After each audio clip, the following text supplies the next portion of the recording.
Srečko se je prejšnjič trudil, da bi združil vse stranke, ne parlamentarne.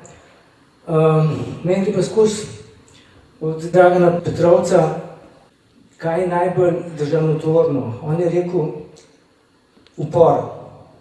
Kaj je zdaj najbolj državotvorno? To, da bi se, če se voditelji teh strank niso mogli združiti, da bi se vsaj ljudje, volivci.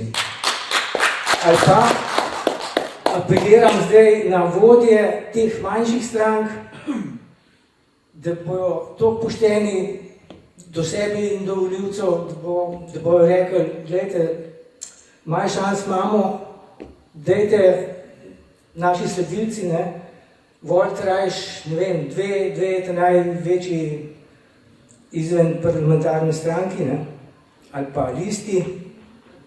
Lahko jaz rečem, no, vi navijate za resnico, jaz pa navijam za nestrankarsko ljudsko listo.